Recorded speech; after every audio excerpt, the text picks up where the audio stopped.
Avant, le petit déjeuner, c'était ça. Un bol de lait, du pain, du beurre et de la confiture.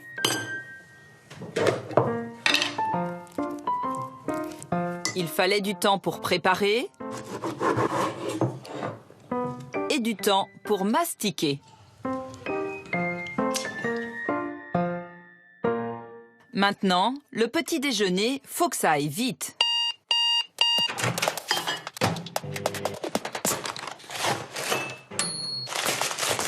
Des céréales prêtes en un rien de temps.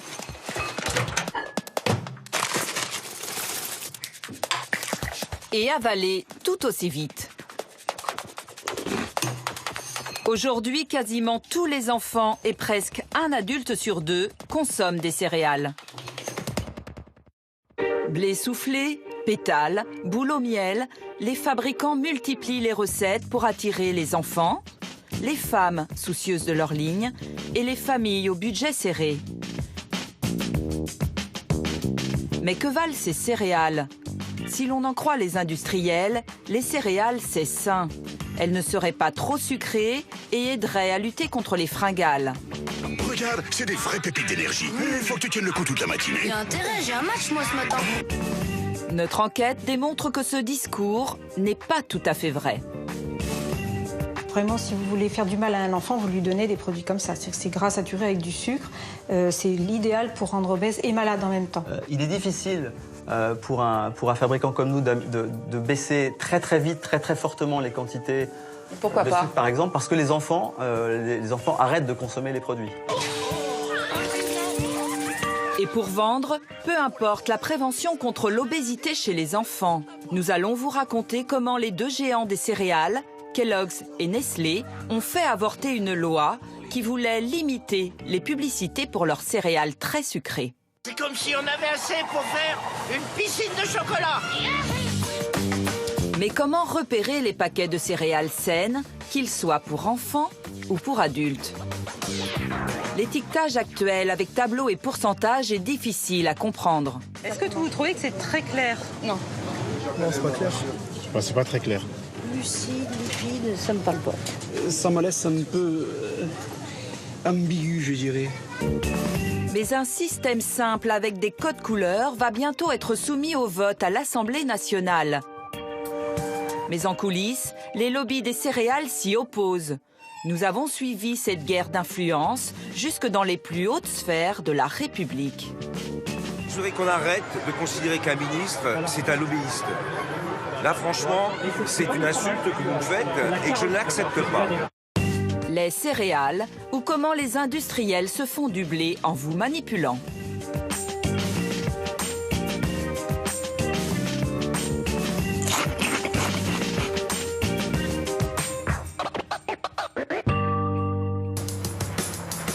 Aujourd'hui, dans les supermarchés, des rayons entiers sont consacrés aux céréales.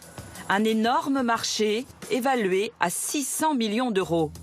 Kellogg's et son principal rival Nestlé en trustent à eux seuls près des 3/4. Face à eux, les marques de distributeurs et les premiers prix grignotent 20% des ventes. Les dernières miettes vont à quelques marques comme Jordan's, Quaker ou Weetabix. Parmi les moins chères, les marques de supermarchés.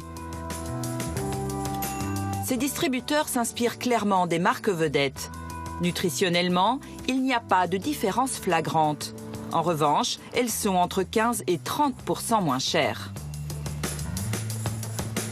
Qu'elles soient bon marché ou onéreuses, à en croire les publicités, elles sont toutes excellentes pour la santé.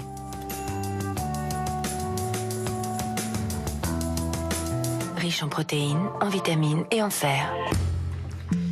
Les céréales sont-elles vraiment riches en énergie et faibles en calories, comme le marketing veut nous le laisser croire? Béatrice de Rênal est nutritionniste. Pour elle, il y a clairement des bonnes et des mauvaises céréales. Alors, nutritionnellement, on va conseiller les céréales, les produits de petit déjeuner qui sont le plus proches possible de la céréale native. Donc, par exemple, je vois ici des flocons d'avoine. Donc, le flocon d'avoine, c'est vraiment le grain d'avoine qui est écrasé, qui est aplati. Donc, voilà, ça, c'est vraiment de l'avoine toute simple, toute pure, il n'y a rien d'ajouté dedans. Ça va vous apporter de l'énergie petit à petit à votre corps pendant toute la matinée. Donc, c'est votre meilleure assurance contre les coups de pompe, contre les baisses d'énergie, baisses d'attention et les fringales. Les stars de la diététique, ce sont ces muesli et ces cornflakes qui ne contiennent que le sucre naturel de la céréale.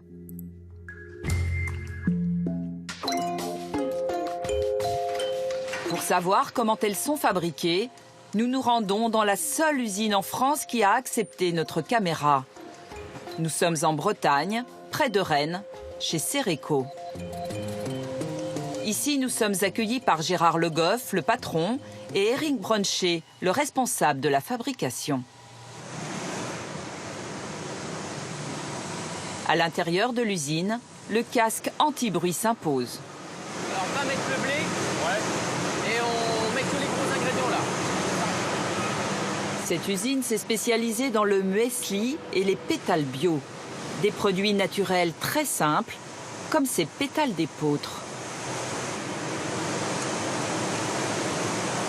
C'est une céréale qui est voisine du blé, mais qui est beaucoup plus rustique. Elle a des qualités nutritionnelles un peu plus intéressantes que du blé, mais grosso modo, c'est quand même une grande cousine du blé. La farine d'épeautre est mélangée à un peu d'eau, puis ressort sous forme de pétales. Pas d'ajout de sucre ni de gras, quasiment pas de calories. On ne peut pas faire plus diététique. Les céréales bio, c'est bien, car sans pesticides et sans produits chimiques ajoutés. En revanche, ce n'est pas toujours une garantie d'équilibre nutritionnel. Par exemple, l'usine produit aussi des recettes beaucoup plus riches, comme ce muesli croustillant chocolat. Les grains sont enrobés de ce liquide, composé de sucre et de gras, et forment des pépites ultra caloriques. Tous les ingrédients qui composent le sirop ont été versés dans cette cuve. Le sucre, le miel, l'huile, l'eau, le sirop de riz, etc. La poudre de cacao. Donc le sirop, c'est principalement ce qui sert d'agglomérant, de liant, pour qu'on puisse former des petites pépites de flocons de céréales. À l'origine, les céréales sont des aliments sains. Le problème, c'est qu'aujourd'hui, les industriels en ont fait des bombes caloriques qui participent à l'épidémie d'obésité. En France, les chiffres sont accablants. Près de 20% des jeunes de moins de 17 ans sont en surpoids ou obèses. Chez les adultes, c'est encore pire. Le chiffre dépasse les 50%. À tel point que l'Organisation mondiale de la santé tire la sonnette d'alarme. Jusqu'ici, l'OMS recommandait aux adultes de ne pas consommer plus de 50 grammes de sucre par jour. Face à l'épidémie d'obésité, elle compte réduire cette recommandation à 25 grammes par jour, soit en gros l'équivalent de 6 carrés de sucre. Nous allons voir que de nombreuses marques de céréales font exploser ce taux de sucre recommandé. Des nutritionnistes comme Béatrice de Rénal dénoncent ces produits qu'ils appellent des bonbons céréales. Des plus sucrés, ça doit être un produit comme ça. C'est du blé, c'est quelque chose qui a la forme d'un grain de blé, mais vraiment avec la moitié de sucre, il y a 43% de sucre dedans, donc c'est trop sucré. C'est beaucoup sucré, 43 grammes 43, c'est énorme, ça veut dire que c'est à peu près la moitié, vous vous rendez pas compte, c'est comme si vous mangiez sur un morceau de pain 3 morceaux de sucre, donc c'est très sucré. Ces produits sont boostés en sucre en poudre, du sucre dit rapide, qui est trop vite assimilé par votre corps. Conséquence, à 10 heures, vous avez faim, vous grignotez et vous prenez du poids. Nous, on a fait l'inventaire des céréales les plus sucrées. Parmi les plus mauvais élèves, on trouve Frosties, 37% de sucre. Et encore pire, Smacks, à 43%. Près de la moitié du paquet est en fait rempli de sucre. Ces deux marques appartiennent au leader mondial américain, Kellogg's.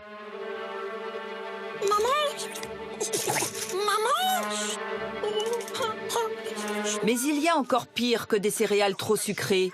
Il y a les trop sucrées et trop grasses. comme une tablette de chocolat. Trésor de Kellogg's, un trésor pour les chocoforts. Moi, je fais un peu la guerre avec ça. C'est les produits fourrés. Hein. Donc ça, c'est des graisses saturées en plus. Donc vraiment, si vous voulez faire du mal à un enfant, vous lui donnez des produits comme ça. C'est-à-dire que c'est gras saturé avec du sucre. C'est l'idéal pour rendre obèse et malade en même temps. Aux États-Unis aujourd'hui, vous avez des enfants qui ont des crises cardiaques avant leurs parents. Donc, et qui ont du diabète avant leurs parents. Dans le palmarès des plus gras, il n'y a pas que les céréales fourrées. On trouve aussi les mueslis croustillants destinés aux adultes. Alors, pour trouver des produits sains, faut-il plutôt se tourner vers des marques qui promettent de garder la ligne? Le leader dans cette gamme dite « ligne et forme », c'est Special K de Kellogg's, suivi par Fitness de Nestlé. À eux deux, ils représentent presque 20% des ventes de céréales adultes. Pourquoi un tel succès? Souvenez-vous, avec près de 6 adultes sur 10 en surpoids ou obèses, l'argument minceur trouve facilement un large public. Dans cette gamme, on trouve d'abord Special K et Fitness Nature. En gros, ils apportent 1% de gras et 17% de sucre. Ce n'est pas négligeable pour des céréales qui se disent spéciales lignes, mais ça reste raisonnable. Le problème, ce sont plutôt les déclinaisons. Au chocolat noir, chocolat blanc, aux noisettes, aux fruits secs ou au miel. Nous avons demandé à Béatrice de Rênal si ces céréales dites minceurs aident à avoir la même silhouette fine que sur le paquet. Quand on regarde ce qu'ils ont dans le ventre, on voit que là-dedans, vous avez 23% de sucre. C'est-à-dire qu'un quart de ce paquet est fait avec du sucre. Si vous voulez mincir, ce n'est pas le sucre qu'on va vous conseiller en premier. Hein. Un quart de sucre pour le Special K chocolat, c'est autant que certaines marques pour enfants, absolument pas light, comme celle-ci. Pourtant, cet argument minceur, les industriels l'ont toujours utilisé dans leur publicité. Fitness vous aide à être mince et surtout à le rester. Voilà une nouvelle qui mérite d'être partagée. Avant, Nestlé affirmait clairement que Fitness allait vous faire maigrir. Dans ce spot de Kellogg's, c'est encore plus évident. Si, comme Lucie, vous vous êtes un peu laissé aller pendant les fêtes, c'est maintenant qu'il faut réagir avec Special K. 2 bols sur 2 repas pendant 2 semaines. Et regardez Lucie, ça y est, elle y est arrivée. Il n'y a pas plus simple pour retrouver votre ligne. Ça, c'était avant 2006. Cette année-là, une nouvelle réglementation européenne vient bousculer ce monde magique. Les fausses allégations minceurs sont désormais interdites. Alors aujourd'hui, les pubs, elles sont comme ça. Cette année, concentrons-nous sur tout ce que nous avons à gagner. Maintenant, on ne vous dit plus directement que vous allez maigrir, on vous le suggère. Vous comprenez la même chose, mais c'est légal. Une hypocrisie qui peut aller loin, jusqu'à mentir aux consommateurs. Pendant plusieurs années, Kellogg's a apposé sur ses paquets Special K un logo indiquant 0% de matière grasse, alors qu'il y avait bien des matières grasses. En 2008, Kellogg's est condamné à 15 000 € d'amende pour publicité mensongère. Exit le logo trompeur. Aujourd'hui, ce sont surtout les prix qui sont trompeurs.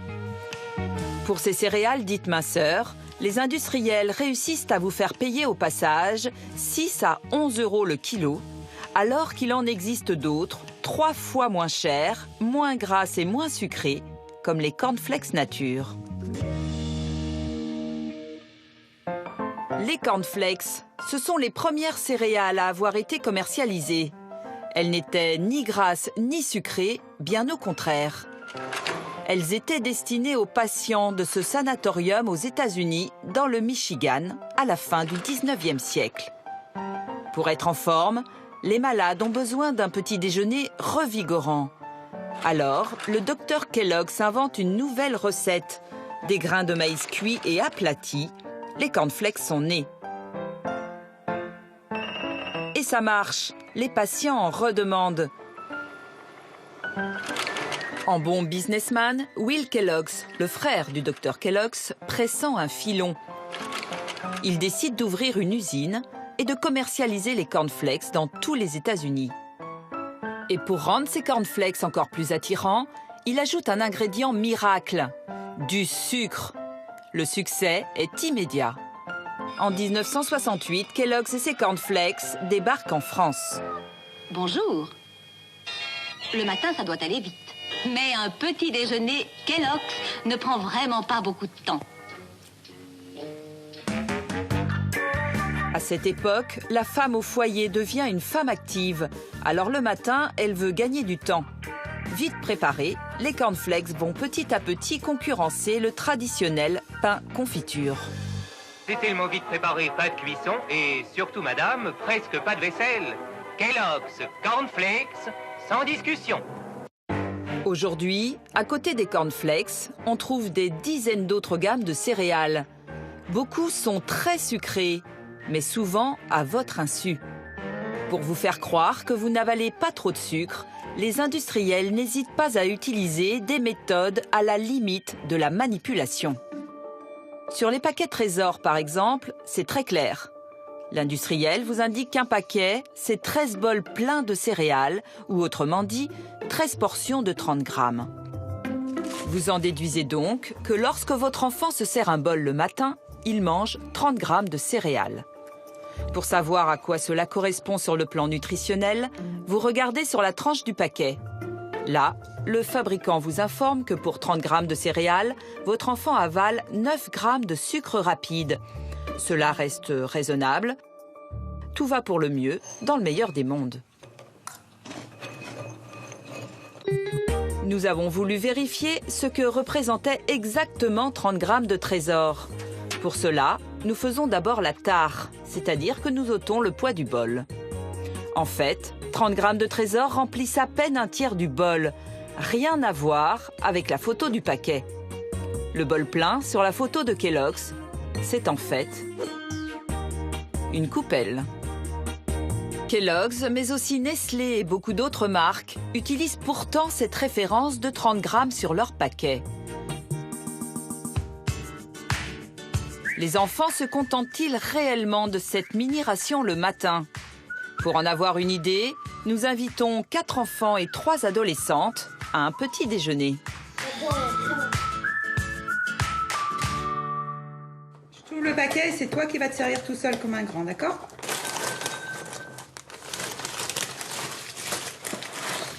Tu manges ça chez toi le matin? Oui. Avec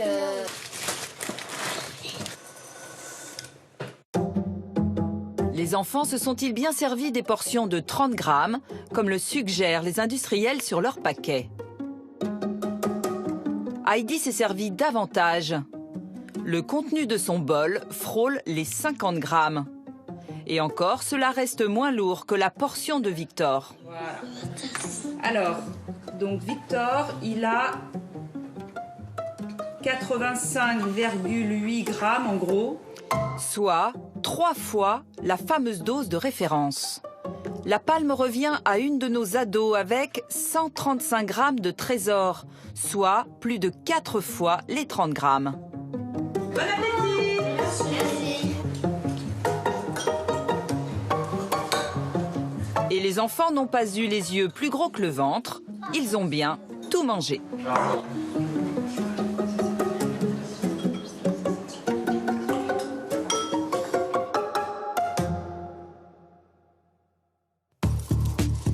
Alors pourquoi les industriels tiennent-ils autant à indiquer seulement 30 grammes sur leur paquet? Tout simplement pour éviter de préciser que vos enfants explosent le taux de sucre recommandé quand ils se servent un bol plein, avec les risques pour la santé qui vont avec. En effet, une coupelle avec 30 grammes de Trésor, c'est seulement un peu plus de 2 morceaux de sucre. Un bol plein, en revanche, c'est l'équivalent de plus de 10 morceaux, c'est-à-dire autant de sucre que si vous donniez ces 10 bonbons à votre enfant. Nous avons voulu savoir pourquoi les fabricants étaient si peu transparents vis-à-vis des consommateurs. Nous avons contacté Kellogg's à plusieurs reprises, sans succès. Nous décidons alors de nous rendre au siège social de Kellogg's France, à Noisy-le-Grand, en région parisienne. Nous venons solliciter une interview du PDG. Bonjour. Nous sommes reçus par une représentante du service communication. Je ne peux pas répondre à vos questions parce que je ne suis pas habilitée à le faire. Sachez que là, tout de suite, on ne va pas pouvoir vous recevoir parce que là, ni la responsable communication ni le PDG ne sont là. Dites-leur que si on n'a pas d'interview, évidemment, dans le film, on va dire qu'on vous a sollicité, que vous avez refusé. Et la première question que les gens vont se poser, c'est qu'est-ce que Kellogg's veut cacher? Bien sûr. Donc malheureusement, là pour le moment, je ne peux rien pour vous, ni répondre à vos questions, ni vous donner un rendez-vous. Bonne journée à vous. Merci beaucoup. Au revoir. Au revoir. Merci, mesdames.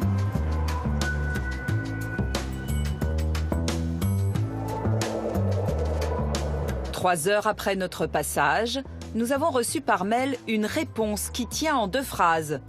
C'est négatif.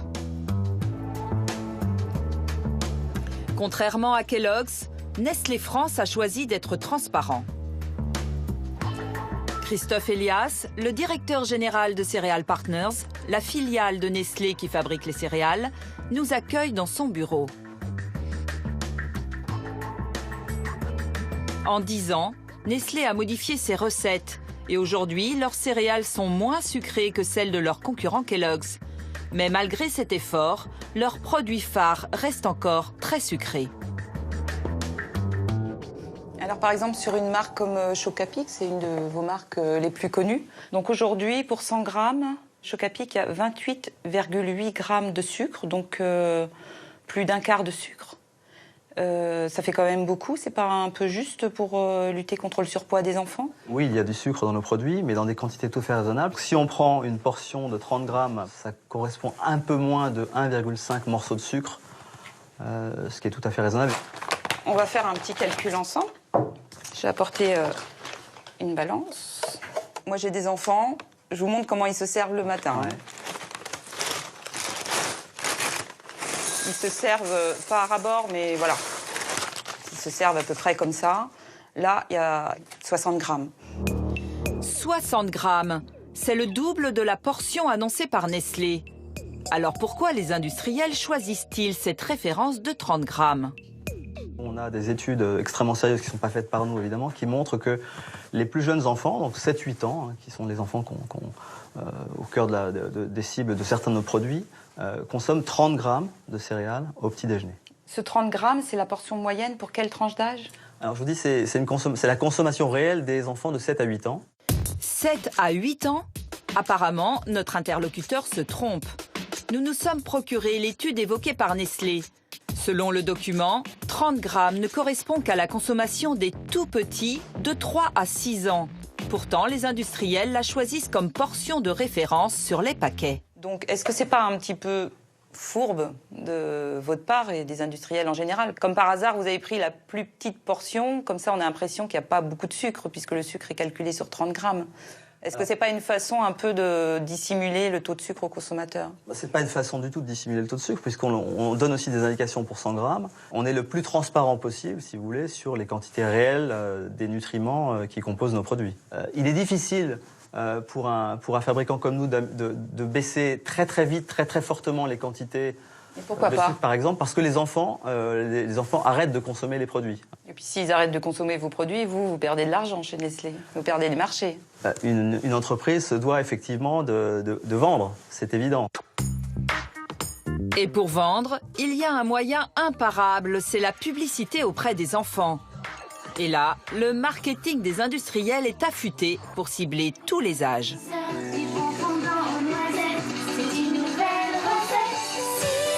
Univers enchanté avec chorégraphie pour les petites filles. J'ai un match moi ce matin.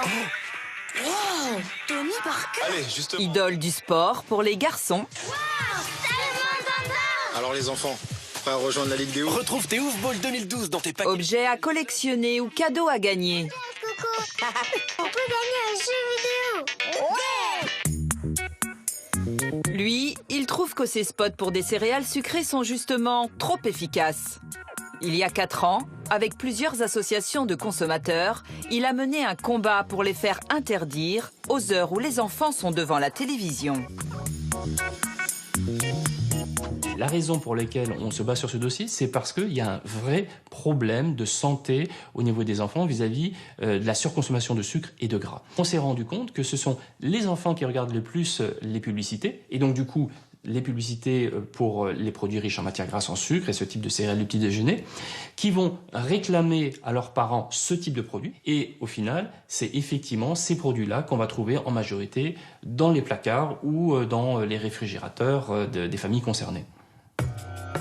Dans son combat en 2008, il trouve une alliée, Roselyne Bachelot, la ministre de la Santé de l'époque.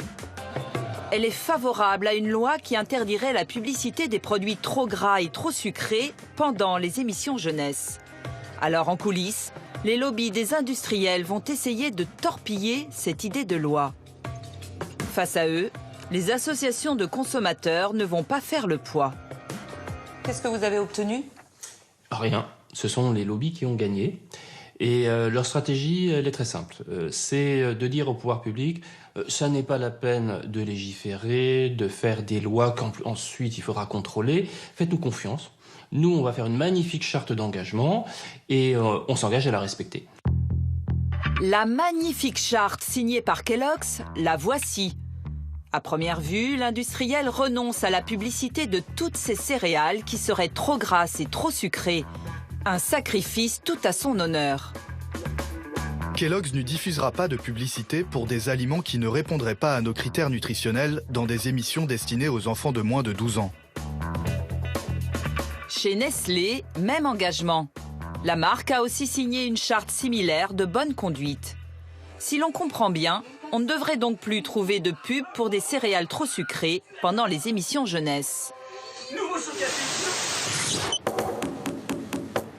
Pour le vérifier, nous nous rendons chez Kantar Media à Chambourcy, en région parisienne. Cette entreprise possède un super logiciel capable de repérer et d'identifier toutes les publicités diffusées à n'importe quelle heure de la journée. Denis Gaucher en est le directeur général.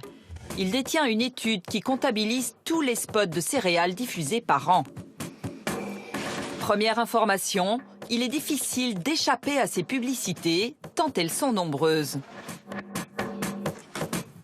En 2013, nous avons recensé 65 000 spots dédiés aux céréales sur le corpus des chaînes de télévision françaises. Cela représente 175 spots par jour qui ont été diffusés sur ce secteur d'activité. Donc on voit un pic relativement important en matinée, entre 7h et 8h30. 7h, 8h30. Quelle coïncidence! C'est pile au moment où la télévision programme des dessins animés pour les enfants qui prennent leur petit déjeuner. Et devinez quels industriels diffusent à cette heure-là.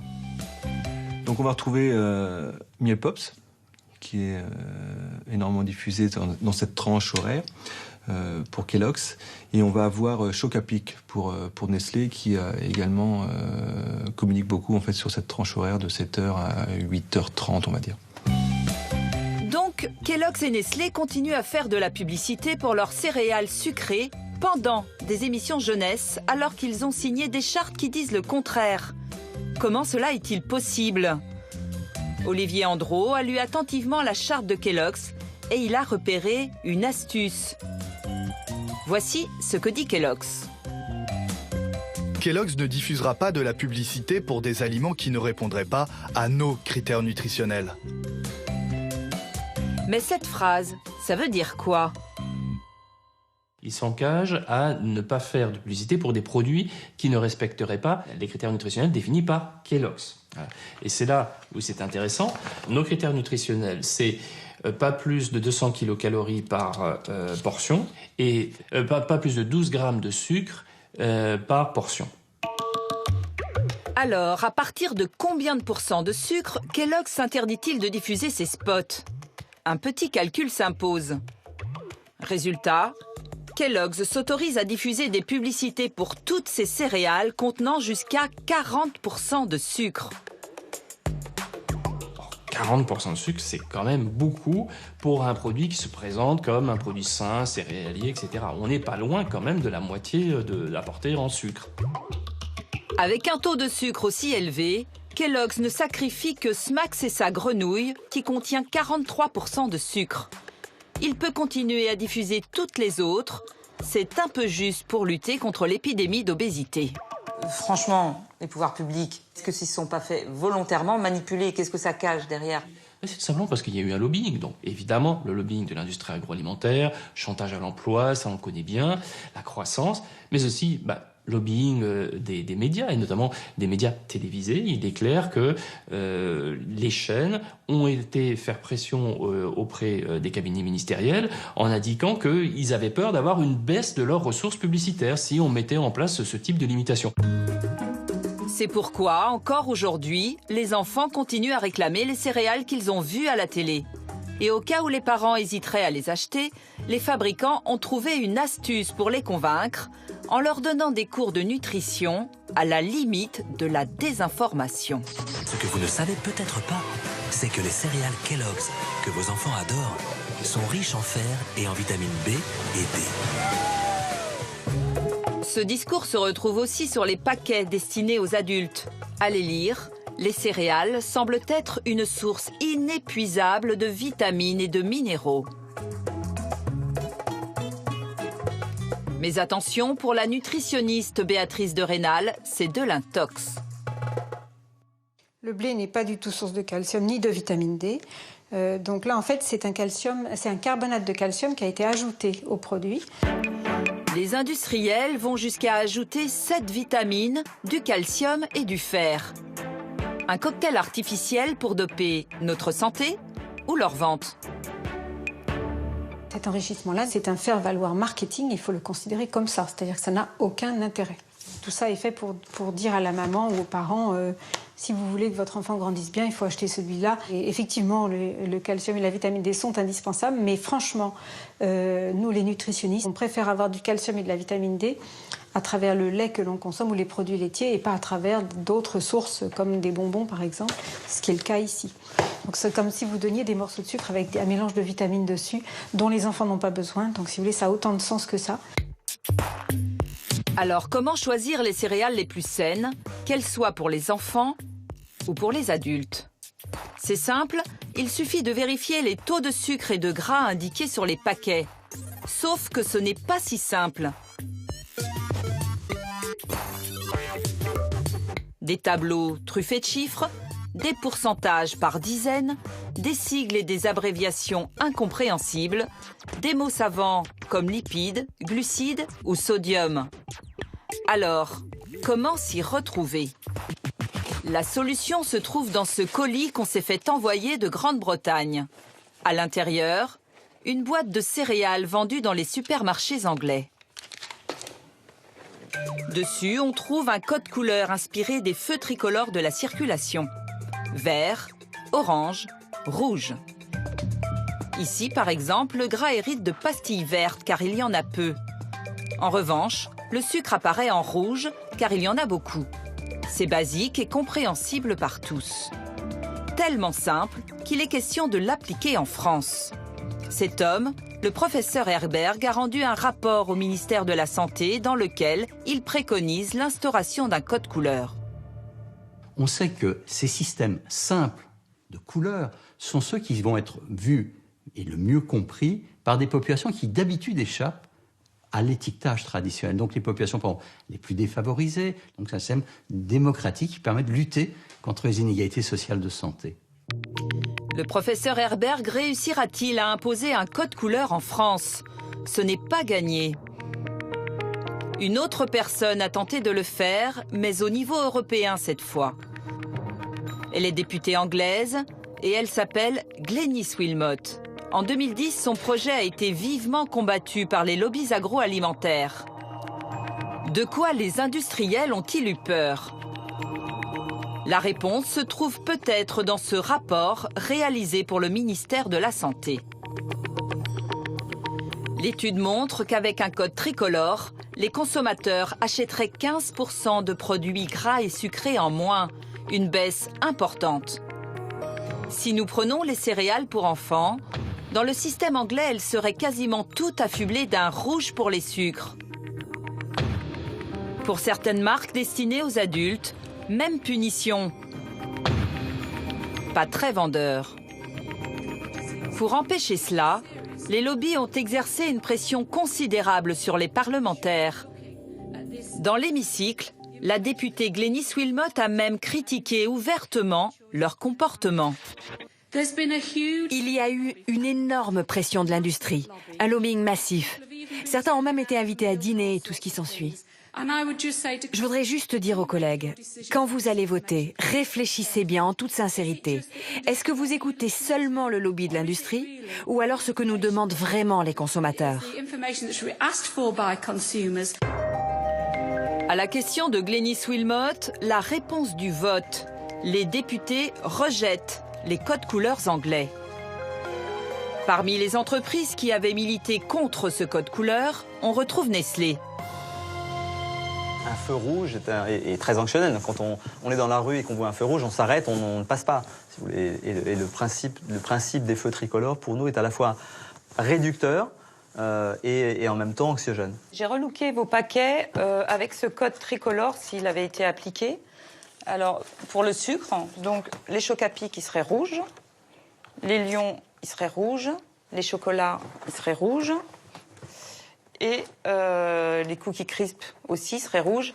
Est-ce que lutter contre ces feux tricolores et de compte, c'était pas plutôt parce que vous aviez peur de perdre des ventes?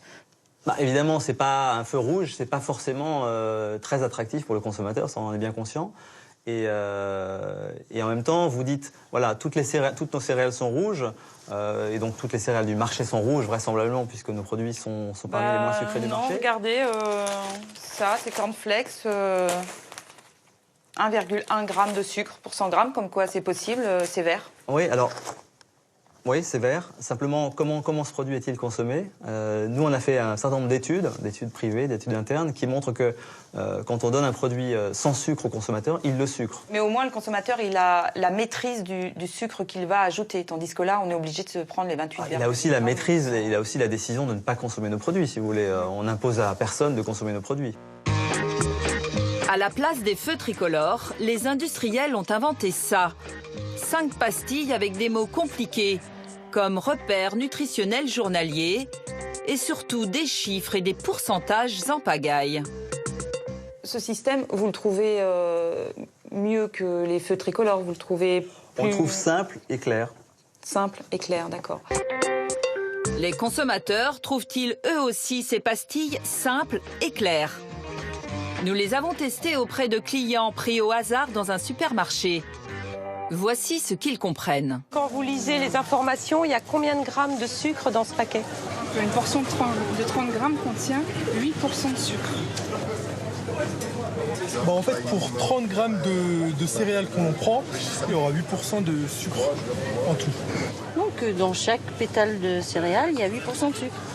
D'accord. Globalement, il y a 8% dans la préparation. D'accord, c'est ce que vous comprenez. Je ne sais pas si c'est ça, mais oui, c'est ce que je dirais. 7,1 g de sucre, c'est-à-dire 8% de sucre dans le paquet. Quand vous lisez, vous comprenez 8% de sucre dans le paquet. Oui, voilà. D'accord. Pour moi, il y a 8% de sucre dans le paquet.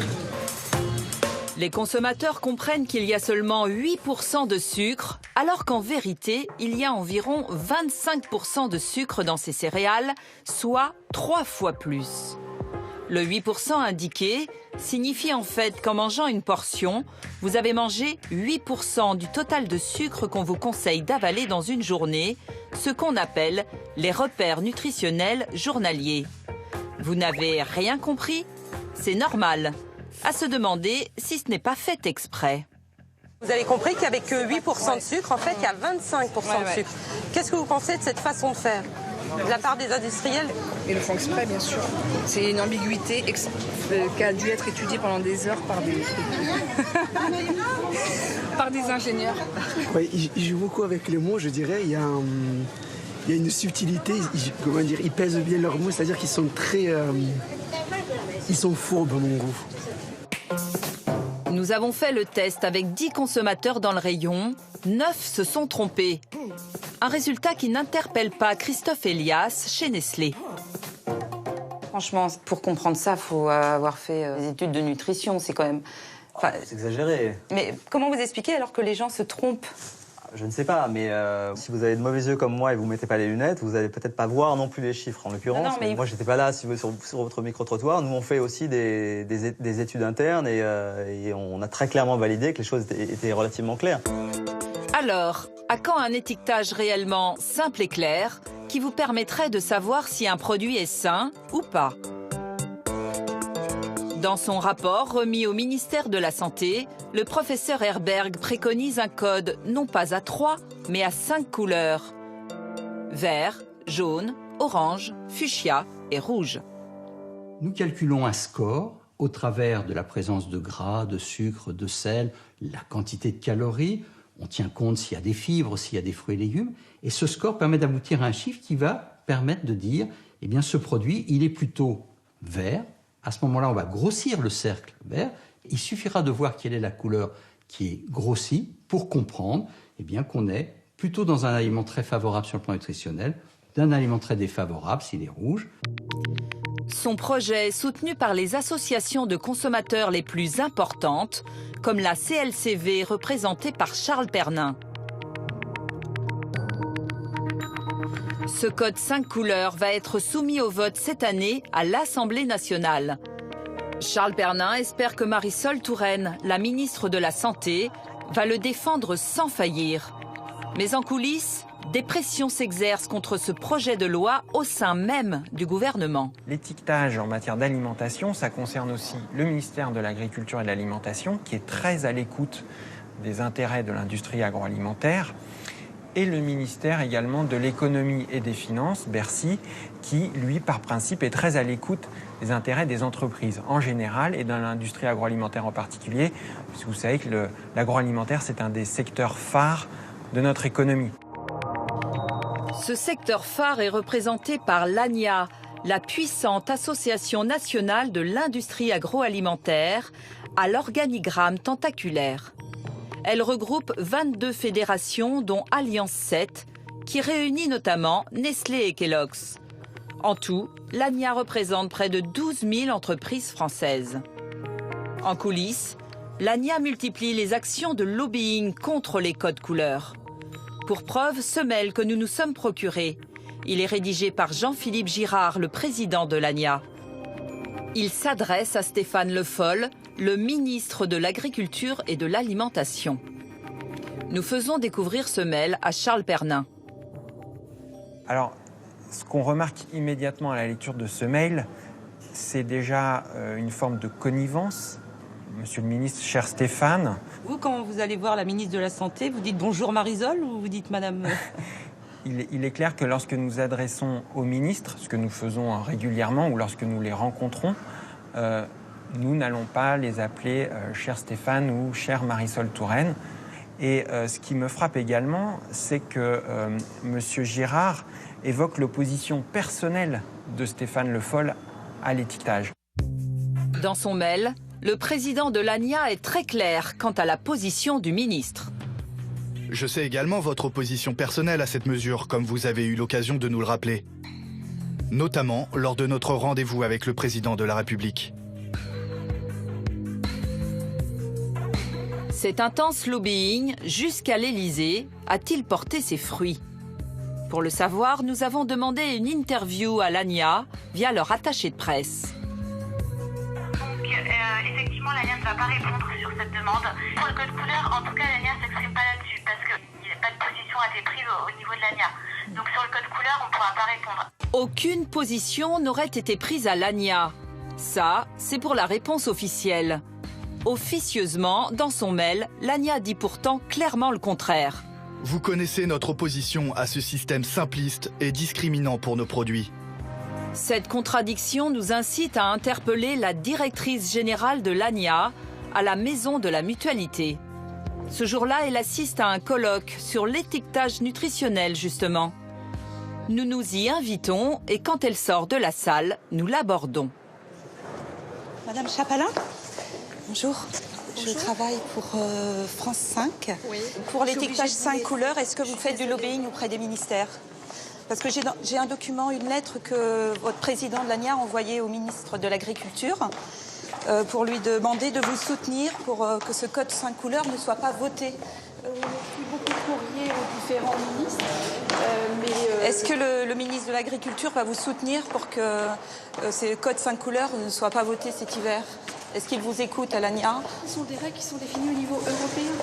Est-ce que le président de l'ANIA est un intime de M. Le Foll? Parce que dans sa lettre, il commence par « Cher Stéphane ». C'est un intime de M. Girard, M. Le Foll? Je ne dirais pas non que c'est un intime de M. Le Foll, absolument. Est-ce que vous acceptez une interview au sujet du code 5 couleurs pour France 5? Là, certainement pas. Pas tout de suite, mais prochainement. Je suis très en retard à rendez-vous. Merci, bonne journée. Nous avons de nouveau envoyé une demande d'interview par mail. Nous ne recevrons aucune réponse.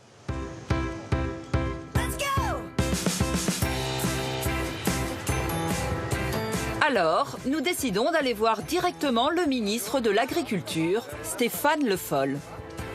Il vient faire un petit discours sur le parvis de l'Hôtel de Ville pour lancer la 25e semaine du goût.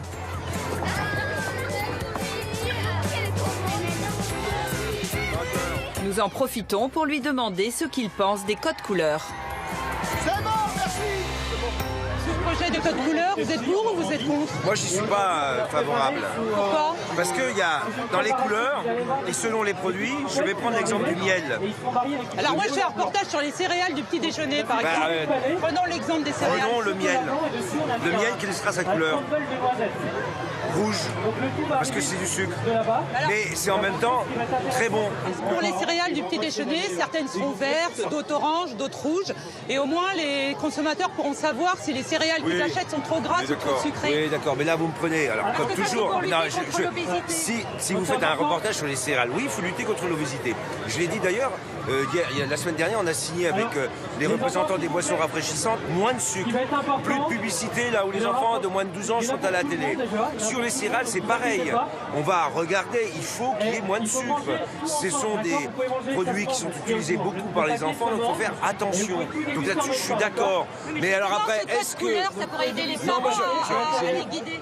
Bien, en admettant que pour les céréales, ça s'applique aux céréales, oui, à la limite. Donc là, vous seriez favorable au code couleur? Arrêtez de vouloir m'emmener sur un sujet. Je comprends que c'est votre sujet. Mon sujet, moi, c'est toute l'alimentation. D'accord? J'ai une lettre du président de l'ANIA. Vous soutenez l'industrie agroalimentaire contre ce code couleur? Je voudrais qu'on arrête de considérer qu'un ministre, c'est un lobbyiste. Là, franchement, c'est une insulte que vous me faites et que je n'accepte pas. Allez, maintenant, c'est dernière question. Est-ce que j'ai fait? Vous avez posé. Est-ce que vous êtes un intime de M. Girard de l'ANIA? Excusez-moi. Merci. Ça va, je suis pas un lobbyiste. Alors, les enfants, pas ça, hein. voilà ce qui... L'opposition de Stéphane Le Foll au code couleur a-t-elle été déterminante? Là, c'est le lobby d'électricité. Merci à vous. Franchement, vous êtes chiant. Je suis pas un lobbyiste, d'accord? Une semaine plus tard, la ministre de la Santé annonçait que les codes couleurs seront facultatifs. Les industriels seront libres de la poser sur leurs produits, ou pas. Autant dire que c'est un enterrement du projet qui ne dit pas son nom. Alors, comment faire pour donner à nos enfants un petit déjeuner sain à base de céréales? Le problème, c'est que les plus diététiques comme les flocons d'avoine ou les muesli n'attirent pas les enfants. Je préfère les céréales avec du chocolat. Pas assez ludique, pas assez chocolaté.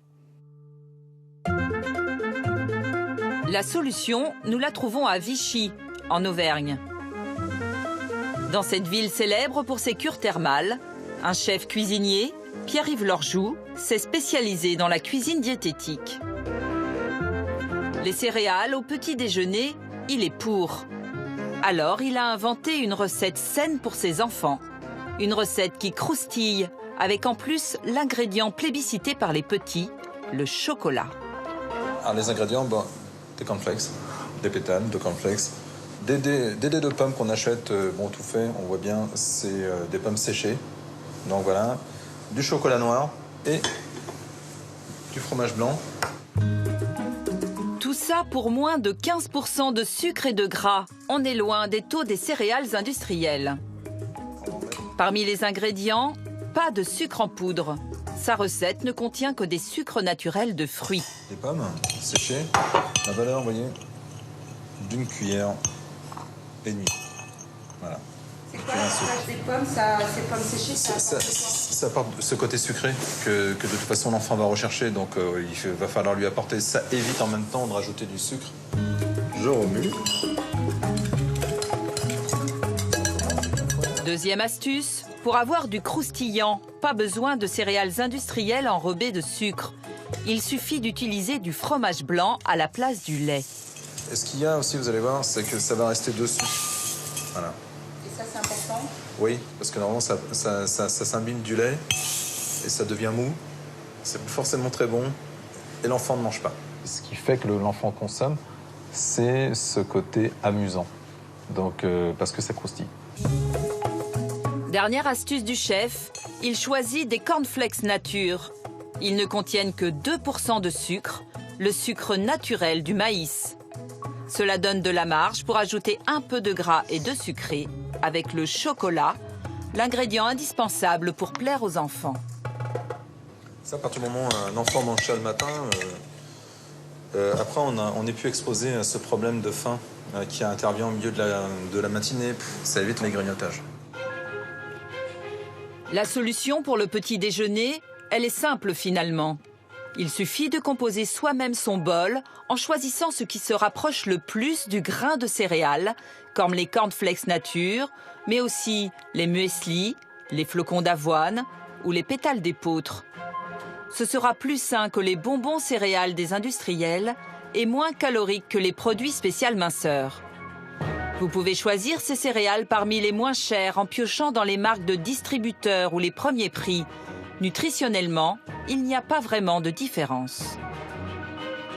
D'une façon générale, si vous voulez savoir si vos céréales sont trop sucrées, regardez le tableau nutritionnel. Dans la colonne des 100 grammes, il est indiqué « glucides dont sucre ». S'il y a plus de 25 grammes de sucre, c'est trop. Côté marque, attention, certains produits Kellogg's présentent les taux parmi les plus élevés de sucre et de gras. Cela explique-t-il leur absence de transparence et leur refus permanent de répondre à nos questions? À l'issue de notre enquête, on se demande toujours ce qu'ils ont à cacher.